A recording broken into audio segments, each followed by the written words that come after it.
Welcome back my dear student. Online class science academy में आपका स्वागत है। हम लोग कंटिन्यू रखते हैं सॉल्यूशन चैप्टर को, जो कल आपको हम पहला क्लास बताए थे। इसमें नॉर्मली सॉल्यूशन चैप्टर में आने वाले जितने भी बिंदु थे, जितने भी टॉपिक थे, जिनको मैंने आपको वन बाय वन आभास कराया कि हम लोग किस बिंदु पे स्टडी करने वाले हैं, किसको बताने वाले हैं, किससे बहुत ज़्यादा प्रश्न पूछा जाता है, इसको क्या किया हम लोग ऑलरेडी देखे। तो आज हम लोग क्या करते हैं, एक्सप्रेस जो करना है कंसंट्रेशन को, उसके अंदर में जिस बिंदु को हम लोग को पढ़ना है, जिस पॉइंट को क्या करना है, हम लोग को डील करना है, हम लोग उसके बाद क्या करते हैं और आगे बढ़ते हैं। तो यहाँ पर देखिए स्क्रीन पर दिया हुआ है ways to express the concentration of the solution. That mean concentration को हम लोग किस किस रूप में एक्सप्रेस करते हैं, उसको हम लोग को क्या करना है, आगे की ओर बढ़ना है। जिसमें आपका पहला जो टॉपिक था दैट इज परसेंटेज बाय मास, या तो कह सकते हैं दूसरे भाषा में, और एक उसी के साथ कोरिलेटेड है परसेंटेज बाय वॉल्यूम। इसमें आपको देखना है कि W बाय W फॉर्म में देखना है, V बाय V फॉर्म में देखना है। कहीं कहीं पर आपका W बाय V फॉर्म में भी आप लोगों को क्या करना पड़ेगा, डील करना पड़ेगा। तो मेरे प्यारे दोस्तों, वीडियो में आपको लगे रहना है, लास्ट तक देखना है, ताकि आपको बिंदुवार फर्स्ट एपिसोड से लास्ट एपिसोड तक मैं आपके साथ कनेक्ट रहूंगा, आपको समझाता रहूंगा। ठीक है माय डियर स्टूडेंट, अब देख सकते हो बोर्ड में आपको दर्शाया गया है percentage by mass in the form of W by W। That mean numerator and denominator दोनों ही केस में हमारा मास फॉर्म में है, that is W by W। जो भी हम लोग लेने वाले हैं दोनों ही हमारा किस में है, बोलिए मास में है। कोई भी पार्ट हमारा वॉल्यूम में एग्जिस्ट नहीं करता है।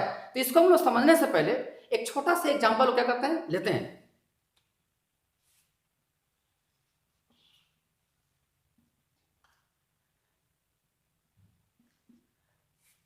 हमने क्या कर किए, हमने एक बीकर लेते हैं। ध्यान दीजिए मेरे बच्चों, इस टॉपिक को समझने के लिए हम लोग क्या करते हैं, एक ग्लास लेते हैं या बीकर लेते हैं, इसमें आपका वाटर है। क्या है, वाटर है। हम लोग मान के चलते हैं कि वाटर 80 ग्राम है। कितने ग्राम है, 80 ग्राम। अब उसमें जो सॉल्यूट डालते हैं NaOH, दैट इज 20 ग्राम। अब आप देख सकते हैं कि NaOH का जो क्वांटिटी है 20 ग्राम है, और वाटर का जो क्वांटिटी है दैट इज 80 ग्राम। मैंने आपको पहले ही बता दिया था कि जो हम लोग सोल्यूशन बना रहे हैं, जिसका क्वांटिटी कम होता है दैट इज सॉल्यूट, जिसका क्वांटिटी ज्यादा होता है या लार्ज क्वांटिटी में होता है दैट इज क्या है, सॉल्वेंट। तो इससे पता चल जाता है कि NaOH in the form of क्या है, solute, and water in the form of क्या है, सॉल्वेंट। और दोनों को मिलाते हैं तो आपका बनता है क्या, बोलिए solution. That mean NaOH plus water, ये आपका बन जाता है सॉल्यूशन। क्या बनता है, सॉल्यूशन, जिसमें NaOH का जो क्वांटिटी है that is 20 gram, and water का क्वांटिटी को लिए है 80 ग्राम। दोनों को ऐड करते हैं तो आपका बन जाता है 100 gram. That mean the entire whole solution exist 100 gram, in which 20 gram of NaOH is dissolved in 100 gram of solution। It's clear. उसके बाद देखिए हम लोग आते हैं कि हम लोग को क्या करना है, निकालना है। अब गौर करते हैं, हो सकता है हम लोग NaOH का भी परसेंटेज निकाल सकते हैं, वाटर का भी निकाल सकते हैं, जिसके तुलना में, सोल्यूशन के तुलना में, कि आखिर इस सोल्यूशन में NaOH का क्वांटिटी का परसेंटेज निकालना है, कितना क्वांटिटी में है। अब देख सकते हैं ये भी आपका ग्राम, दैट मीन मास के रूप में, मतलब W का फॉर्म में है, और हमारा जो सॉल्यूशन है वो भी किस रूप में है, W। जो सॉल्वेंट दिया गया वो भी किस रूप में है, W। दैट मीन सभी क्वांटिटी को जो हम लोग लिए हैं सभी हमारा मास फॉर्म में है, दैट इज क्या है, W। तो अब हम लोग क्या करते हैं, जब इसका परसेंटेज को क्या करते हैं, निकालते हैं, तो हम सेम हम लोग जिस तरह पहले जो पढ़ते थे कि मान लेते हैं कि मैथमेटिक्स में 100 में अगर हम 90 नंबर को एब्जॉर्ब करते हैं तो दैट मीन हम लोग क्या पाते हैं, 90%। सेम उसी कंसेप्ट को, उसी बेस को यहाँ पर क्या करेंगे, लेकर आते हैं। तो चलिए आते हैं, मान लेते हैं कि परसेंटेज मास ऑफ NaOH, किसका निकालते हैं, NaOH। जब NaOH का निकालते हैं, ध्यान दीजिएगा, जिसका भी परसेंटेज निकालते हैं उसका मास को क्या करेंगे हम लोग, ऊपर लेते हैं। तो क्या लेना होगा, बोलिए न्यूमरेटर में क्या लेते हैं, mass, of NaOH divide by total mass of solution into क्या होगा बोलिए 100। अब देख सकते हैं कि मास ऑफ NaOH कितना है 20, टोटल मास कितना है सॉल्यूशन का 100 इंटू 100। अब गौर कीजिए आपका आ जाता है 20। That mean entire whole solution में NaOH का जो परसेंटेज है क्या है 20% है। अगर NaOH का परसेंटेज 20 है और इसमें ऑलरेडी 2 ही कंपोनेंट है, तो अगर एक कंपोनेंट 20 है तो ऑटोमेटिकली जो रेस्ट क्वांटिटी है वो क्या होगा बोलिए 80 होगा। That mean percentage of NaOH कितना होता है बोलिए 20% एंड परसेंटेज ऑफ वाटर कितना था बोलिए 80%। इस प्रकार से हम लोग परसेंट बाय मास तो कंसेप्ट को क्या करते हैं क्लियर करते हैं। तो ध्यान दीजिए इसमें हम लोग को इजीली हमको समझ में आ जाता है कि किस प्रकार से परसेंटेज बाय मास को क्या करते हैं निकालते हैं। इसमें ध्यान देना है कि जब भी हम लोग कोई भी कंपोनेंट को निकालते हैं जिसका भी परसेंटेज निकालते हैं वो हमेशा न्यूमरेटर में होता है, वो हमेशा ऊपर में होगा, ठीक है। और उसके बाद हमेशा डिवाइड करते हैं किससे बोलिए टोटल सॉल्यूशन से और इनटू मल्टीप्लाइड बाय क्या बोलिए 100%। तो इस प्रकार से हम लोग का percent by mass that is W by W form में क्या कर सकते हैं निकाल सकते हैं। और उसी को हम लोग इजी वे में क्या करते हैं डिफाइन करेंगे। और जो डिफाइन करते हैं सेम सारे केस में सिमिलर वे में उसी प्रकार से ही क्या होगा बोलिए डिफाइन होगा।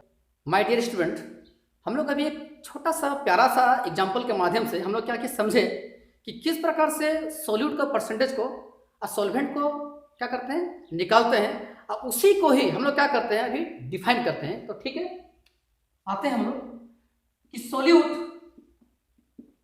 और सॉल्वेंट को मिलाते हैं तो आपका बन जाता है क्या बोलिए सॉल्यूशन, ठीक है। हम मान के चलते हैं कि सॉल्यूट कितना बोलिए x ग्राम और सॉल्वेंट कितना है y ग्राम, दोनों को ऐड करते हैं तो आपका आता है x प्लस वाई ग्राम। इसमें ध्यान दीजिएगा ये दोनों पार्ट हमारा W के फॉर्म में है और जब हम परसेंटेज निकालेंगे नीचे में जो पार्ट आएगा टोटल मास ऑफ सॉल्यूशन वो भी आपका क्या है बोलिए W में है। That mean W by W form, ठीक है। अब हम लोग क्या करते हैं किसी का भी हम लोग क्या करते हैं डिफाइन करते हैं, हो सकता है कि सॉल्यूट के रूप में या तो सॉल्वेंट के रूप में। तो मान लेते हैं कि सबसे पहले डिफाइन करते हैं परसेंट मास ऑफ क्या बोलिए सॉल्यूट 10% मास ऑफ सॉल्यूट में बी डिफाइन एज। कैसे निकालेंगे देखिए, जिसका भी परसेंटेज निकालना होता है उसको हमेशा क्या करना पड़ता है ऊपर में रखते हैं। The mass of solute divided by total mass of क्या बोलिए सॉल्यूशन मल्टीप्लाइड बाय 100 क्या बोलिए परसेंट। तो देख लीजिए ये छोटा सा प्यारा सा डेफिनेशन है, 2 लाइन में एक्सप्लेन किए हैं। अब इसको क्या करते हैं मैथमेटिकल फॉर्म में क्या करते हैं इसको एक्सप्रेस करते हैं। दैट इज परसेंट मास किसका बोलिए ऑफ सॉल्यूट इक्वल टू, ध्यान रहे जिसका परसेंटेज निकालते हैं हमेशा उसका मास क्या बोलिए ऊपर में आता है। तो क्या हो जाएगा मास of solute divided by total mass of क्या है सॉल्यूशन इनटू क्या 100। आपको पहले ही बता चुके कि मास ऑफ सॉल्यूट को क्या माने x ग्राम, तो क्या होगा x बाय टोटल मास क्या है x प्लस वाई ग्राम इनटू क्या बोलिए 100। गौर कीजिए ऊपर का जो पार्ट है ये भी हमारा क्या बोलिए ग्राम में है, नीचे का पार्ट भी क्या बोलिए ग्राम में। दैट मीन ऊपर भी W और नीचे भी क्या बोलिए W। तो ये जो आपका पार्ट आता है इसको बोलते हैं W by W form. That mean जिसका निकालना है परसेंटेज वो भी हमारा मास फॉर्म में है, और जिसके साथ कंपेयर कर रहे हैं टोटल मास वो भी क्या बोलिए W में है, दैट इज मास में है। तो इसी को बोलते हैं W बाय W फॉर्म।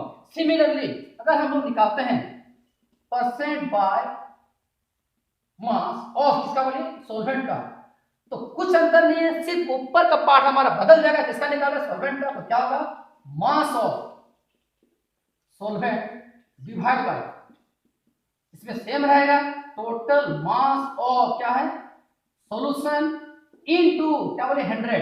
तो ऊपर का मास कितना है सॉल्वेंट का y ग्राम, हमारा क्या है y ग्राम नीचे में क्या था x प्लस वाई क्या बोले ग्राम इंटू क्या बोले 100।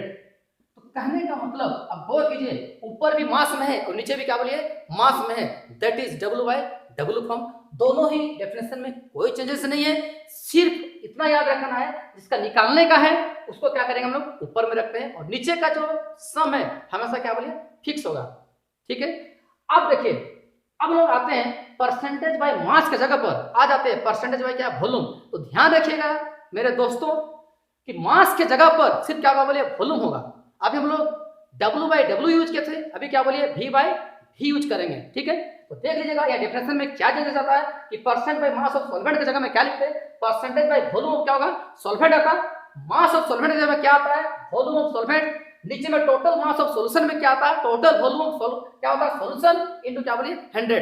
तो इसको हम अभी जो बताने वाले हैं इसको हम डिफाइन नहीं करेंगे, डायरेक्ट मैथमेटिकल फॉर्म में बढ़ते हुए निकल जाएंगे। ठीक है माय डियर स्टूडेंट, ऑलरेडी हम लोग W/W फॉर्म को एक्सप्लेन कर चुके हैं। अब आता है V/V फॉर्म, दोनों सेम है, सिर्फ एक जगह पर हमारा मास बाय मास के रूप में आता है, अभी हमारा आएगा वॉल्यूम बाय वॉल्यूम के रूप में, एकदम सेम है। और इसमें हम लोग को डिफाइन करने की कोई आवश्यकता नहीं है, मैथमेटिकल फॉर्म के वजह से हम लोग क्या कर सकते हैं समझ सकते हैं। तो आइए मेरे दोस्तों सॉल्यूट और सॉल्वेंट को मिलाते हैं तो आपका बनता है क्या बोलिए सॉल्यूशन। चलो मान लेते हैं कि इससे पहले केस में क्या लेते कि x ग्राम सॉल्यूट और y ग्राम सॉल्वेंट लेते और दोनों को ऐड किए थे तो x प्लस y ग्राम सॉल्यूशन बनता है। लेकिन अभी हमारा केस चेंज हो जाता है क्योंकि हमारा टारगेट है V/V फॉर्म में। तो मान लेते हैं कि सॉल्यूट का जो वॉल्यूम है x ml है, सॉल्वेंट का वॉल्यूम क्या बोलिए y ml, और दोनों को ऐड करने से बनता है x प्लस y ml। गौर कीजिएगा ये भी हमारा ml दैट मीन मिलीलीटर में है और ये भी हमारा किसमें बोलिए ml में है। तो both are V form, that is solute and solvent are also volume form and solution also volume form, that is V/V form। इस केस में जब उसको क्या करते हैं मैथमेटिकल फॉर्म में एक्सप्रेस करते हैं, that is percent volume of solute equal to volume of solute divide by total volume of क्या है सॉल्यूशन इनटू क्या होगा 100। तो निकाल सकते हैं वॉल्यूम ऑफ सॉल्यूट कितना लिए है x ml, टोटल वॉल्यूम कितना है x plus y ml into क्या बोलिए 100। तो कहने का मतलब क्या है कि ऊपर का जो पार्ट है वो भी हमारा ml में है, नीचे का पार्ट भी हमारा क्या बोलिए ml में है। तो इसीलिए इस फॉर्म को बोलते हैं V/V फॉर्म। इससे हम लोग आसानी से परसेंट बाय वॉल्यूम किसका निकाल सकते हैं सॉल्यूट का। सिमिलरली हम लोग परसेंट वॉल्यूम ऑफ किसका बोलिए आपका जो सेकंड पार्ट आपका क्या है सॉल्वेंट, उसका जब निकालते हैं तो क्या होगा volume of solvent divide by total volume of क्या बोलिए सॉल्यूशन इनटू क्या होगा 100। तो वॉल्यूम ऑफ सॉल्वेंट कितना था y, टोटल वॉल्यूम सॉल्यूशन कितना है x प्लस y इनटू क्या है 100। सेम जिस प्रकार मास बाय मास फॉर्म में था सेम उसी प्रकार वॉल्यूम बाय वॉल्यूम फॉर्म में हम लोग आसानी से इसको क्या कर सकते हैं बोलिए निकाल सकते हैं। किसी भी कंपोनेंट का परसेंटेज को in the form of volume क्या कर सकते हैं निकाल सकते हैं। तो my dear friend my dear students इसको ध्यान दीजिए, ऑलरेडी हम लोग दो चीज बता चुके हैं इन the form of mass by mass and volume by volume. अब हमारा जो तीसरा पार्ट है that is W/V form, that mean जो एक पार्ट हमारा आएगा मास के रूप में और दूसरा पार्ट क्या में रहेगा बोलिए वॉल्यूम के रूप में रहेगा। और वो जो मास में रहेगा वो कंपोनेंट रहेगा, जो वॉल्यूम रहेगा टोटल सॉल्यूशन का वॉल्यूम को क्या करेंगे हम लोग एक्सप्रेस करेंगे, दैट इज हमारा आ जाता है W/V फॉर्म। उसको भी हम लोग को डिफाइन करने का कोई आवश्यकता नहीं है, उसको भी हम लोग क्या करेंगे मैथमेटिकल फॉर्म ही क्या करेंगे हम लोग डील करेंगे और उसको समझेंगे। ठीक है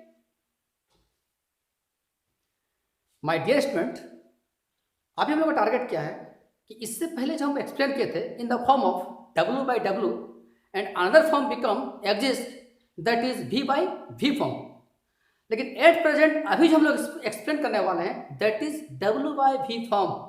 ये सोचने की बात हो रही है कि एक पार्ट हम लोग क्या ले रहे हैं बोलिए, मास में ले रहे हैं, और एक पार्ट क्या ले रहे हैं बोलिए, वॉल्यूम में ले रहे हैं। तो ऊपर का जो पार्ट है वो हमारा मास में रहेगा, और जो नीचे जो टोटल जो सॉल्यूशन है दैट इज वॉल्यूम में रहेगा। तो उसको हम लोग डायरेक्टली एक एग्जांपल लेते हैं। देखिए हम लोग मान के चलते हैं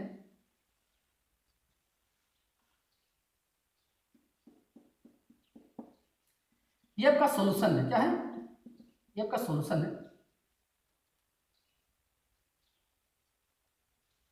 ये आपका 80 ml है, कितना बोलिए 80 ml। अब इसमें जो डिजोल्व है सॉल्यूट, इसमें जो सॉल्यूट डिजोल्व है वो आपका हम लोग मान के चलते हैं कि दैट इज 4 ग्राम, कितना बोलिए 4 ग्राम, ठीक है।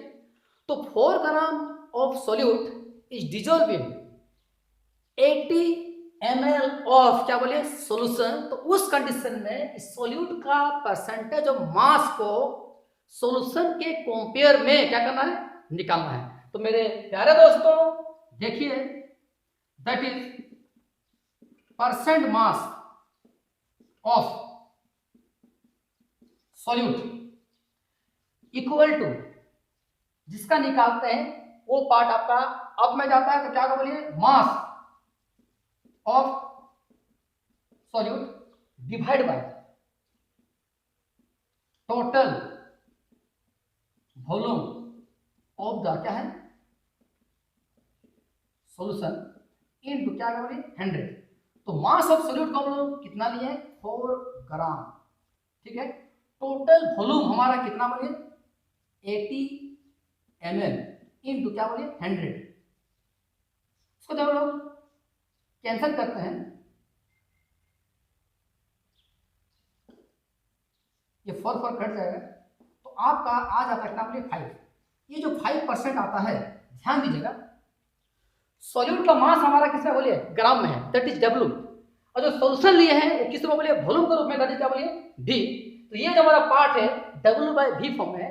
तो कहने का मतलब ये जो 5% आता है दैट इज W/V फॉर्म, ठीक है। इस प्रकार से हम लोग W/V फॉर्म को क्या कर सकते हैं, परसेंट मास के रूप में क्या कर सकते हैं, निकाल सकते हैं। तो घबराने की बात नहीं थी, हम लोग अभी तक 3 चीज सीखे, that is W/W form, V/V form and W/V form. अब उसके बाद हमारा जो अगला टारगेट है वो आपका आता है मोल फ्रैक्शन।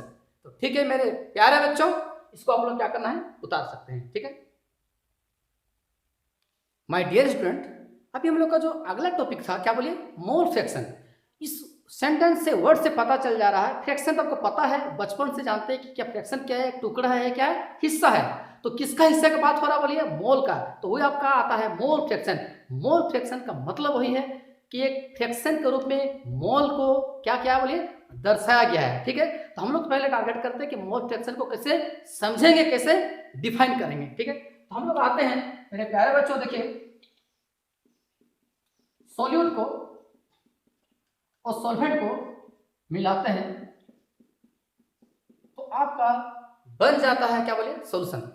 तो इसमें समझने की बात क्या है, ध्यान दीजिएगा। सॉल्यूट के लिए हम लोग small W, small m and small n को यूज कर रहे हैं, और सॉल्वेंट के लिए capital W, capital M and capital N को क्या करते हैं यूज करते हैं।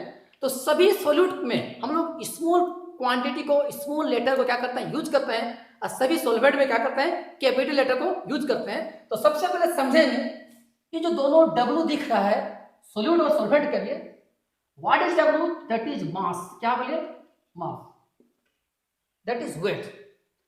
तो मास सॉल्यूट के लिए स्मॉल W के रूप में लिए हैं और सॉल्वेंट के लिए कैपिटल W के लिए लिए हैं, ठीक है। अब आपका क्या देखिए उसी प्रकार स्मॉल m एंड क्या आता है capital M, what is small m capital M, that is molar mass, क्या है मोलर मास। तो मोलर मास को हम लोग क्या किए m से डिनोट किए हैं। स्मॉल m किसके लिए आता है सॉल्यूट के लिए आता है, और कैपिटल M किसके लिए आता है सॉल्वेंट के लिए आता है। इसी प्रकार n जो लिए हैं that is number of moles. और एक बात लास्ट क्लास में आपको बताए थे कि एन इक्वल टू होता है W by M. Similarly solvent के केस में कैपिटल एन इक्वल टू होगा capital W by capital M. कहने का मतलब जो रेशियो है मास बाय मोलर मास वो हमारा नंबर ऑफ मोल्स को एक्सप्रेस करता है। हम लोग मास और मोलर मास को यूज करते हुए किसी भी कंपोनेंट का नंबर ऑफ मोल्स को क्या कर सकते हैं, निकाल सकते हैं। दैट इज सॉल्यूट के लिए स्मॉल एन बराबर small W by small M, that is mass by molar mass, इसके लिए आता है सॉलिड कहलाता है। और सॉल्वेंट के लिए capital N equal to capital W और कैपिटल एम, वो भी हमारा नंबर ऑफ मोल्स सॉल्वेंट के लिए क्या करता है, निकालते हैं। ठीक है, इसी को यूज करते हुए हम लोग क्या करेंगे, मोल फ्रैक्शन को क्या करते हैं, डिफाइन करते हैं। ठीक है, अब देखिए 10 mole fraction may be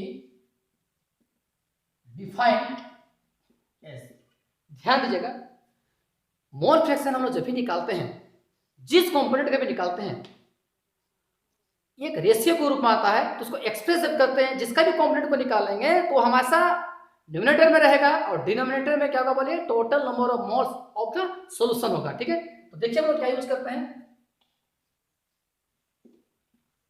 the ratio of number of moles of given component to that of total number of moles present in that solution। तो मेरे प्यारे बच्चों, माय डियर स्टूडेंट, ध्यान से देखिए, बारीकी से समझिए। हम लोग जब मोल फ्रैक्शन निकालते हैं तो एक फ्रैक्शन जब भी आता है तो रेशियो आएगा, तो जिसका भी निकालेंगे वो आपका डिनोमिनेटर में रहेगा और नीचे जो आएगा हमारा टोटल नंबर ऑफ मोल्स क्या बोले, सॉल्यूशन का होगा। तो अभी हमारे पास जो सॉल्यूशन है, यहाँ पर दो ही कंपोनेंट है, दैट इज सॉल्यूट एंड आपका क्या बोलिए, सॉल्वेंट। तो हमारे पास इस सॉल्यूशन में ओनली टू कंपोनेंट है, that is solute and solvent. जब हम लोग मोल फ्रैक्शन, ध्यान दिएगा, मोल फ्रैक्शन को कैपिटल एक्स से क्या करते हैं, एक्सप्रेस करते हैं। किसी किसी बुक में स्मॉल एक्स का भी यूज किया जाता है, that is mole fraction of solute. क्या है, mole fraction of solute equal to, ये क्या डिफाइन किए, द रेशियो, जिसका निकालेंगे मोल फ्रैक्शन, ध्यान दीजिएगा, जिसका मोल फ्रैक्शन निकालेंगे उसका नंबर ऑफ मोल्स क्या बोलिए, ऊपर में आता है, तो क्या होगा, नंबर ऑफ मोल्स ऑफ क्या है, सॉल्यूट। नीचे में क्या होगा, उस सॉल्यूशन में जितने कंपोनेंट है, that mean total number of moles of क्या बोलिए, सॉल्यूशन। तो x solute equal to number of mole of solute को क्या लिए हैं, that is small n. Total number of mole of solution, solution में क्या है, सॉल्यूट एंड सॉल्वेंट है, तो सॉल्यूट का मोल्स एन है, small n, number of moles solvent क्या बोले, कैपिटल एन है, तो दोनों को ऐड करेंगे तो निकल जाता है total number of moles of क्या बोले, solution, that is small n जोड़ कैपिटल एन। इसको मान लेते हैं इक्वेशन नंबर 1। सिमिलरली अगर हम लोग यूज करते हैं कि मोल फ्रैक्शन ऑफ सॉल्वेंट, इसका यूज करते हैं सॉल्वेंट, तो आपको क्या निकलेगा बोलिए, स्मॉल एन की जगह पर क्या आएगा, कैपिटल एन, क्योंकि हमारा सॉल्वेंट का निकाला जा रहा है, लेकिन नीचे का पार्ट हमारा क्या रहेगा बोलिए, सेम रहेगा। इस प्रकार से हम लोग दो इक्वेशन प्राप्त करते हैं, that is number of moles of solute and number of moles of solvent. तो आपका निकल जाता है पहला जो मोल फ्रैक्शन ऑफ सॉल्यूट क्या निकला, that is small n by small n जोड़ capital n, that is equation number 1। And mole fraction of solvent के लिए क्या निकलता है, एक solvent equal to capital n by small n जोड़ capital n, that is equation number 2।